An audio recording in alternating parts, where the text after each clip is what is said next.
I'd like to tell you about the strangest secret in the world. Not long ago, Albert Schweitzer, the great doctor and Nobel Prize winner, was being interviewed in London, and a reporter asked him, "Doctor, what's wrong with men today?" The great doctor was silent a moment, and then he said, "Men simply don't think." And it's about this that I want to talk with you. We live today in a golden age. This is an era that man has looked forward, dreamed of, and worked toward for thousands of years. But since it's here, we pretty well take it for granted. We in America are particularly fortunate to live in the richest land that ever existed on the face of the earth, a land of abundant opportunity for everyone. But do you know what happens? Let's take 100 men who start even at the age of 25. Do you have any idea what will happen to those men by the time they're 65? These 100 men who all start even at the age of 25 believe they're going to be successful. If you asked any one of these men if he wanted to be a success, he'd tell you that he did. And you'd notice that he was eager toward life, that there was a certain sparkle to his eye, an erectness to his carriage, and life seemed like a pretty interesting adventure to him. But by the time they're 65, 1 will be rich, 4 will be financially independent, 5 will still be working, 54 will be broke. Now think a moment. Out of the 100, only 5 make the grade. Why do so many fail? What has happened to the sparkle that was there when they were 25? What's become of the dreams, the hopes, the plans? And why is there such a large disparity between what these men intended to do and what they actually accomplished? When we say about 5% achieve success, we have to define success. And here's the definition. Success is the progressive realization of a worthy ideal. If a man is working toward a predetermined goal and knows where he's going, that man is a success. If he's not doing that, he's a failure. Success is the progressive realization of a worthy ideal. Rollo May, the distinguished psychiatrist, wrote a wonderful book called Man's Search for Himself. And in this book he says, the opposite of courage in our society is not cowardice, it is conformity. And there you have the trouble today. It's conformity. People acting like everyone else, without knowing why, without knowing where they're going. Now think of it. In America right now, there are over 14 million people 65 years of age and over, and about 13 million of these 14 million are broke. They're dependent on someone else for life's necessities. Now we learn to read by the time we're 7. We learn to make a living by the time we're 25. Usually by that time we're not only making a living, we're supporting a family.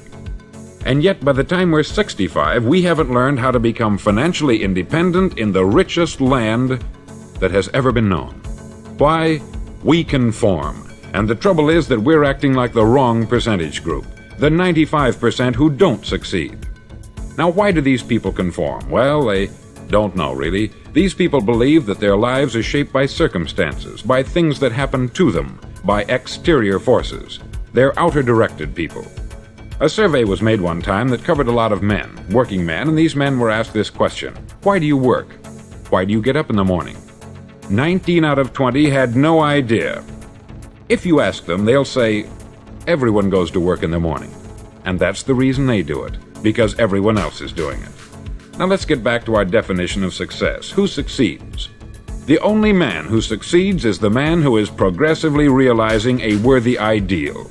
He's the man who says, I'm going to become this, and then begins to work toward that goal. I'll tell you who the successful people are. A success is the school teacher who's teaching school because that's what she wanted to do. The success is the woman who's a wife and mother because she wanted to become a wife and mother and is doing a good job of it. The success is the man who runs the corner gas station because that's what he wanted to do. The success is the successful salesman who wants to become a top-notch salesman and grow and build with his organization. A success is anyone who is doing deliberately a predetermined job because that's what he decided to do deliberately. But only 1 out of 20 does that. That's why today there isn't really any competition unless we make it for ourselves. Instead of competing, all we have to do is create. Now for 20 years I looked for the key which would determine what would happen to a human being. Was there a key I wanted to know which would make the future a promise that we could foretell to a large extent? Was there a key that would guarantee a person's becoming successful if he only knew about it and knew how to use it? Well, there is such a key, and I've found it. Have you ever wondered why so many men work so hard and honestly without ever achieving anything in particular, and others don't seem to work hard and yet seem to get everything? They have the magic touch. You've heard them say that about someone. Everything he touches turns to gold.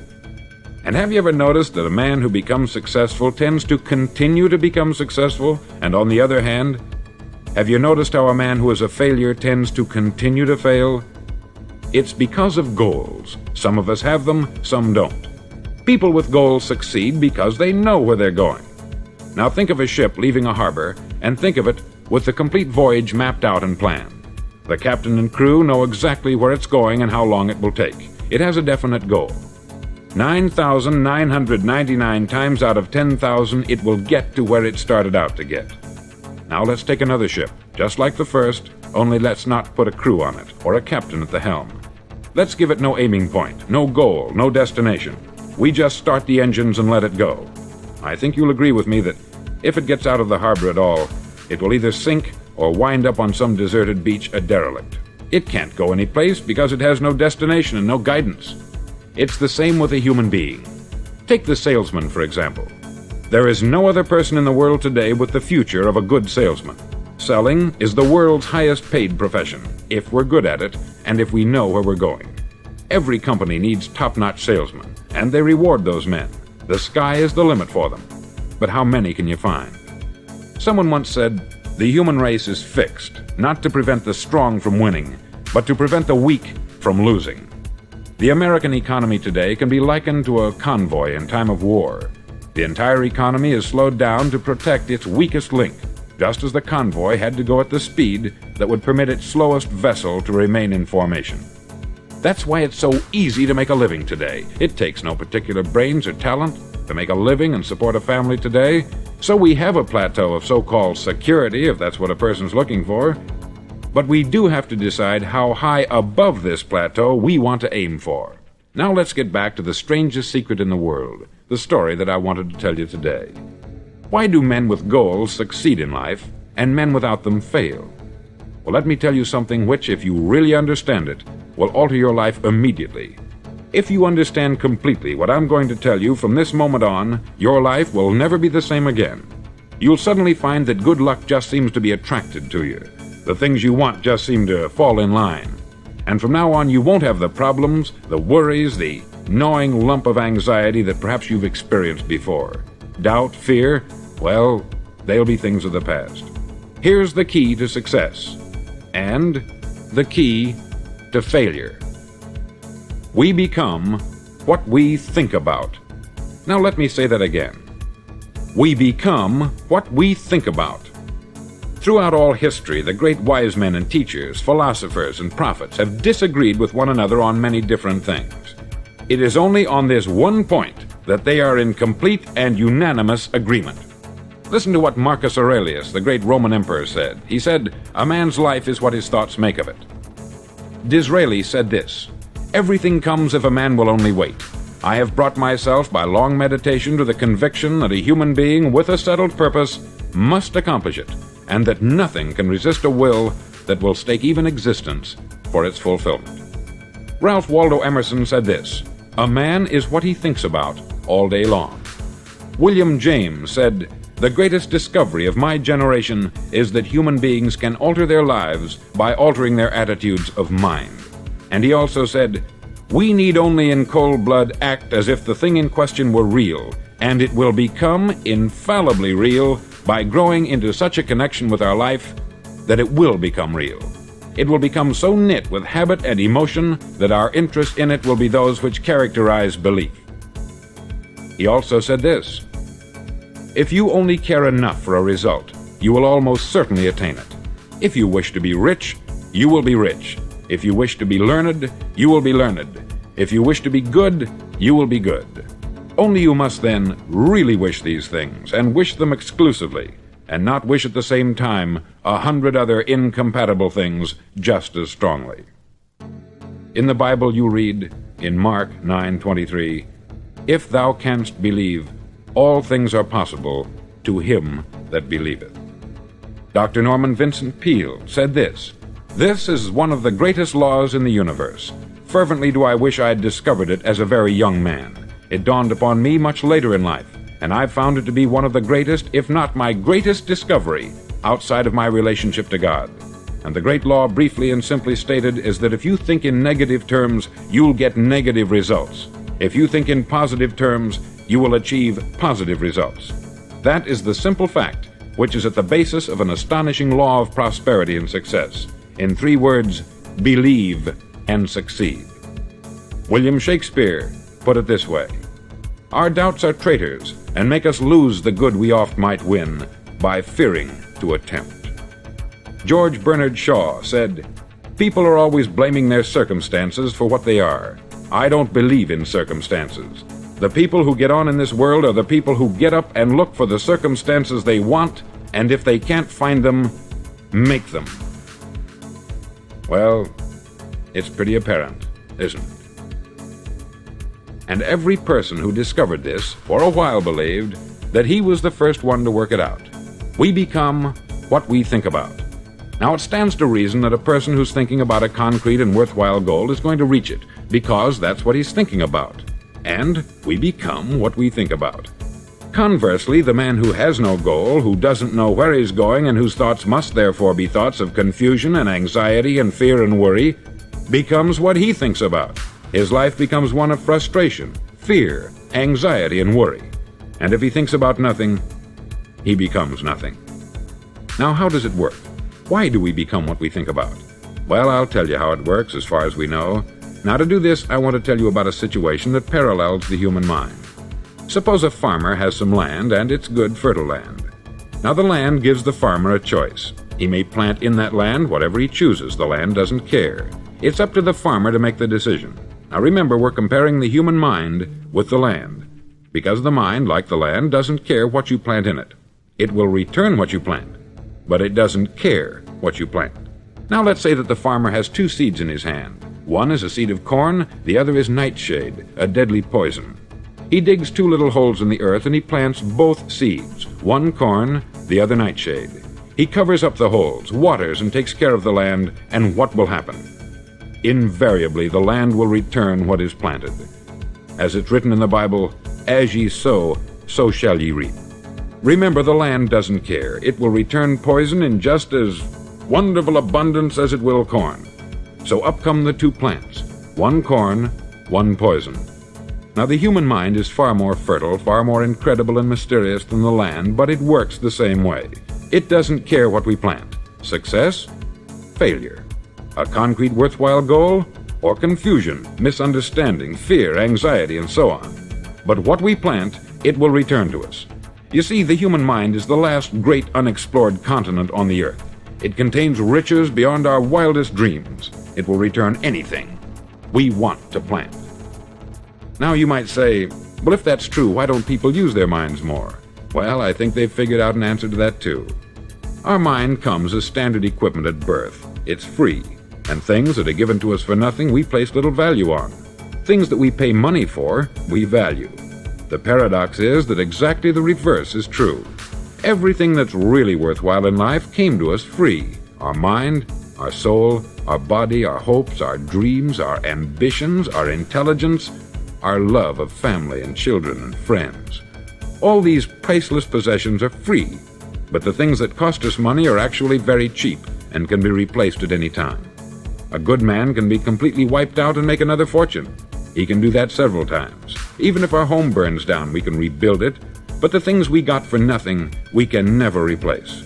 The human mind isn't used merely because we take it for granted. Familiarity breeds contempt. It can do any kind of job we assign to it, but generally speaking, we use it for little jobs instead of big important ones. Universities have proved that most of us are operating on about 10% of our abilities. Decide now, what is it you want? Plant your goal in your mind. It's the most important decision you'll ever make in your entire life. Do you want to be an outstanding salesman, a better worker at your particular job? Do you want to go places in your company, in your community? All you've got to do is plant that seed in your mind. Care for it. Work steadily toward your goal, and it will become a reality. It not only will, there's no way that it cannot. You see, that is a law, like the laws of Sir Isaac Newton, the laws of gravity. If you get on top of a building and jump off, you'll always go down. You'll never go up. And it's the same with all the other laws of nature. They always work, they're inflexible. Think about your goal in a relaxed, positive way. Picture yourself in your mind's eye as having already achieved this goal. See yourself doing the things you will be doing when you've reached your goal. Ours has been called the phenobarbital age, the age of ulcers and nervous breakdowns. At a time when medical research has raised us to a new plateau of good health and longevity, far too many of us worry ourselves into an early grave trying to cope with things in our own little personal ways, without learning a few great laws that will take care of everything for us. These things we bring on ourselves through our habitual way of thinking. Every one of us is the sum total of his own thoughts. He is where he is because that is exactly where he really wants to be, whether he'll admit that or not. Each of us must live off the fruit of his thoughts in the future, because what you think today and tomorrow, next month and next year, will mold your life and determine your future. You're guided by your mind. I remember one time I was driving through Arizona and I saw one of those giant earth-moving machines roaring along the road at about 35 miles an hour with what looked like 20 tons of dirt in it, a tremendous, incredible machine, and there was a little man perched way up on top with the wheel in his hands guiding it. And as I drove along, I was struck by the similarity of that machine to the human mind. Just suppose you're sitting at the controls of such a vast source of energy. Are you going to sit back and fold your arms and let it run itself into a ditch? Or are you going to keep both hands firmly on the wheel and control and direct this power to a specific, worthwhile purpose? It's up to you. You're in the driver's seat. You see, the very law that gives us success is a two-edged sword. We must control our thinking. The same rule that can lead a man to a life of success, wealth, happiness, and all the things he's ever dreamed of for himself and his family, that very same law can lead him into the gutter. It's all in how he uses it, for good or for bad. This is the strangest secret in the world. Now, why do I say it's strange, and why do I call it a secret? Actually, it isn't a secret at all. It was first promulgated by some of the earliest wise men, and it appears again and again throughout the Bible. But very few people have learned it, understand it. That's why it's strange, and why, for some equally strange reason, it virtually remains a secret. I believe that you could go out and walk down the main street of your town and ask one man after another what the secret of success is, and you probably wouldn't run into one man in a month who could tell you. Now, this information is enormously valuable to us if we really understand it and apply it. It's valuable to us not only for our own lives, but the lives of those around us, our family, employees, associates, and friends. Life should be an exciting adventure. It should never be a bore. A man should live fully, be alive. He should be glad to get out of bed in the morning. He should be doing a job he likes to do because he does it well. One time I heard Grove Patterson make a speech, the editor-in-chief of the Toledo Daily Blade, and as he concluded his speech, he said something that I've never forgotten. He said something like this: "My years in the newspaper business have convinced me of several things, among them that people are basically good, and that we came from someplace, and we're going someplace. So we should make our time here an exciting adventure. The architect of the universe didn't build a stairway leading nowhere." And the greatest teacher of all, the carpenter from the plains of Galilee, gave us the secret time and time again. As ye believe, so shall it be done unto you. I've explained the strangest secret in the world and how it works. Now I want to explain how you can prove to yourself the enormous returns possible in your own life by putting this secret to a practical test. I want you to make a test that will last 30 days. Now, it isn't going to be easy. If you'll give it a good try, it will completely change your life for the better. Back in the 17th century, Sir Isaac Newton, the English mathematician and natural philosopher, gave us some natural laws of physics which apply as much to human beings as they do to the movement of bodies in the universe. Now, one of these laws is that for every action, there is an equal and opposite reaction. Simply stated, as it applies to you and me, it means we can achieve nothing without paying the price. The results of your 30-day experiment will be in direct proportion to the effort you put forth. To be a doctor, you must pay the price of long years of difficult study. to be successful in selling, and remember that each of us succeeds to the extent of his ability to sell.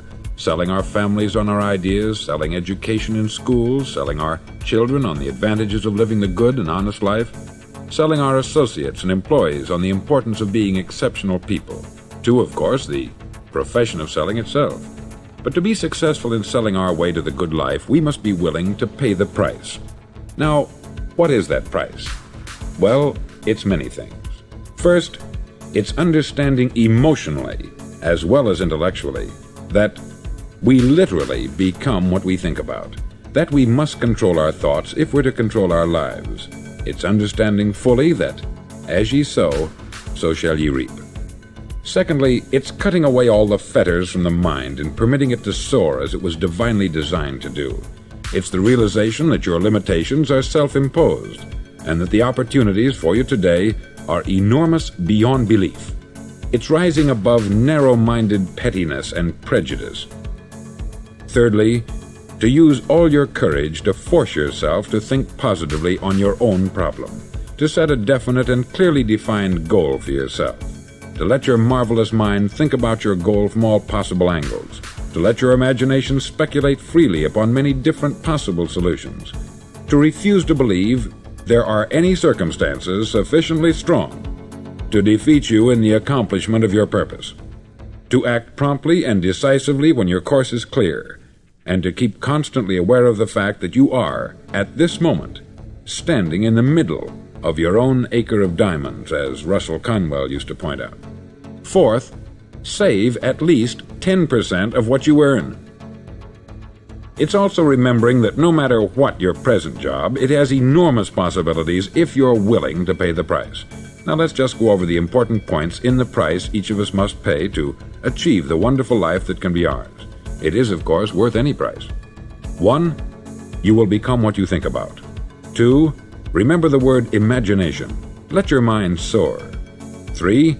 Courage. Concentrate on your goal every day. 4. Save 10% of what you earn. And action. Ideas are worthless unless we act on them. Now I'll try to outline the 30-day test I want you to make. Now keep in mind that you have nothing to lose by making this test, and everything you could possibly want to gain. There are two things that may be said of everyone. Each of us wants something, and each of us is afraid of something. I want you to write on a card what it is you want more than anything else. It may be more money. Perhaps you'd like to double your income or make a specific amount of money. It may be a beautiful home. It may be success at your job. It may be a particular position in life. It could be a more harmonious family. Each of us wants something. Write down on your card specifically what it is that you want. Make sure it's a single goal and clearly defined. You needn't show it to anyone, but carry it with you so that you can look at it several times a day. Think about it in a cheerful, relaxed, positive way each morning when you get up, and immediately you have something to work for, something to get out of bed for, something to live for. Look at it every chance you get during the day and just before going to bed at night. As you look at it, remember that you must become what you think about, and since you're thinking about your goal, you realize that soon it will be yours. In fact, it's yours really the moment you write it down and begin to think about it. Look at the abundance all around you as you go about your daily business. You have as much right to this abundance as any other living creature. It's yours for the asking. Now we come to the difficult part. Difficult because it means the formation of what is probably a brand new habit, and new habits are not easily formed. Once formed, however, it'll follow you for the rest of your life. Stop thinking about what it is you fear. Each time a fearful or negative thought comes into your consciousness, replace it with a mental picture of your positive and worthwhile goal. There will come times when you will feel like giving up. It's easier for a human being to think negatively than positively. That's why only 5% is successful. You must begin now to place yourself in that group. For 30 days, you must take control of your mind. It will think only about what you permit it to think. Each day for this 30-day test, do more than you have to do. In addition to maintaining a cheerful, positive outlook, give of yourself more than you've ever done before. Do this knowing that your returns in life must be in direct proportion to what you give. The moment you decide on a goal to work toward, you're immediately a successful person. You're then in that rare and successful category of people who know where they're going. Out of every 100 people, you belong to the top 5. Don't concern yourself too much with how you're going to achieve your goal. Leave that completely to a power greater than yourself. All you have to do is know where you're going. The answers will come to you of their own accord. Remember these words from the Sermon on the Mount, and remember them well. Keep them constantly before you this month of your test. Ask, and it shall be given you. Seek, and ye shall find. Knock, and it shall be opened unto you. For every one that asketh receiveth, and he that seeketh findeth, and to him that knocketh it shall be opened. It's as marvelous and as simple as that. In fact, it's so simple that in our seemingly complicated world it's difficult for an adult to understand that all he needs is a purpose and faith. For 30 days, do your best. If you're a salesman, go at it as you've never done before, not in hectic fashion, but with the calm, cheerful assurance that time well spent will give you the abundance in return you deserve and want. No matter what your job, do it as you've never done it before for 30 days. And if you've kept your goal before you every day, you'll wonder and marvel at this new life you've found. Dorothea Brand, outstanding editor and writer, discovered it for herself and tells about it in her fine book, Wake Up and Live. Her entire philosophy is reduced to the words, act as though it were impossible to fail. She made her own test with sincerity and faith, and her entire life was changed to one of overwhelming success. Now you make your test for 30 full days. Don't start your test until you've made up your mind to stick with it. You see, by being persistent, you're demonstrating faith. Persistence is simply another word for faith.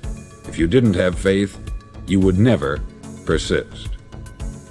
If you should fail during your first 30 days, by that I mean suddenly find yourself overwhelmed by negative thoughts, you've got to start over again from that point and go 30 more days. Gradually your new habit will form until you find yourself one of that wonderful minority to whom virtually nothing is impossible. Don't forget the card. It's vitally important as you begin this new way of living. On one side of the card, write your goal, whatever it may be. On the other side, write the words we've quoted from the Sermon on the Mount. Ask, and it shall be given you. Seek, and ye shall find. Knock, and it shall be opened unto you. Nothing great was ever accomplished without inspiration. See that during these crucial first 30 days, your own inspiration is kept at a peak. Above all, don't worry. Worry brings fear, and fear is crippling. The only thing that can cause you to worry during your test is trying to do it all yourself. Know that all you have to do is hold your goal before you. Everything else will take care of itself. Remember also to keep calm and cheerful. Don't let petty things annoy you and get you off course. Now, since making this test is difficult, some may say, well, why should I bother? Well, look at the alternative. No one wants to be a failure. No one really wants to be a mediocre individual. No one wants a life constantly filled with worry, fear, and frustration. Therefore, remember that you must reap that which you sow. If you sow negative thoughts, your life will be filled with negative things. If you sow positive thoughts, your life will be cheerful, successful, and positive. Now, gradually, you will have a tendency to forget what you've heard on this record. Play it often. Keep reminding yourself of what you must do to form this new habit. Gather your whole family about and listen to what's been said here at regular intervals. You know, most men will tell you that they want to make money without understanding the law. The only people who make money work in the mint. The rest of us must earn money. This is what causes those who keep looking for something for nothing or a free ride to fail in life. The only way to earn money is by providing people with services or products which are needed and useful. We exchange our product or service for the other man's money. Therefore, the law is that our financial return will be in direct proportion to our service. Success is not the result of making money. Making money is the result of success. And success is in direct proportion to our service. Most people have this law backwards. They believe that you're successful if you earn a lot of money. The truth is that you can only earn money after you're successful. It's like the story of the man who sat in front of the stove and said to it, "Give me heat, and then I'll add the wood." How many men and women do you know, or do you suppose there are today, who take the same attitude toward life? There are millions. We've got to put the fuel in before we can expect heat. Likewise, we've got to be of service first before we can expect money. Don't concern yourself with the money. Be of service. Build, work, dream, create. Do this, and you'll find there's no limit to the prosperity and abundance that will come to you. Prosperity is founded upon a law of mutual exchange. Any person who contributes to prosperity must prosper in turn himself. Sometimes the return will not come from those you serve, but it must come to you from someplace, for that is the law. For every action, there is an equal and opposite reaction. As you go daily through your 30-day test period, remember that your success will always be measured by the quality and quantity of service you render, and money is a yardstick for measuring this service. No man can get rich himself unless he enriches others. There are no exceptions to a law. You can drive down any street in America and from your car estimate the service that's being rendered by the people living on that street. Had you ever thought of this yardstick before? It's interesting. Some, like ministers and priests and other devoted people, measure their returns in the realm of the spiritual, but again, their returns are equal to their service. Once this law is fully understood, any thinking person can tell his own fortune. If he wants more, he must be of more service to those from whom he receives his return. If he wants less, he has only to reduce this service. This is the price you must pay for what you want. If you believe you can enrich yourself by deluding others, you can only end by deluding yourself. It may take some time, but just as surely as you breathe, you'll get back what you put out. Don't ever make the mistake of thinking you can avert this. It's impossible. The prisons and the streets where the lonely walk are filled with people who tried to make new laws just for themselves. We may avoid the laws of man, but there are greater laws that cannot be broken. An outstanding medical doctor recently pointed out 6 steps that will help you realize success. 1. Set yourself a definite goal. 2. Quit running yourself down. 3. Stop thinking of all the reasons why you cannot be successful, and instead think of all the reasons why you can. 4. Trace your attitudes back through your childhood and try to discover where you first got the idea you couldn't be a success, if that's the way you've been thinking. 5. Change the image you have of yourself by writing out a description of the person you would like to be. And 6. Act the part of the successful person you have decided to become. The doctor who wrote those words is a noted West Coast psychiatrist, David Harold Fink, M.D. Do what all experts since the dawn of recorded history have told you you must do. Pay the price by becoming the person you want to become. It's not nearly as difficult as living unsuccessfully. Make your 30-day test. Then repeat it. Then repeat it again. Each time it will become more a part of you until you'll wonder how you could ever have lived any other way. Live this new way, and the floodgates of abundance will open and pour over you more riches than you may have dreamed existed. Money? Yes, lots of it. But what's more important, you'll have peace. You'll be in that wonderful minority who lead calm, cheerful, successful lives. Start today. You have nothing to lose, but you have a life to win.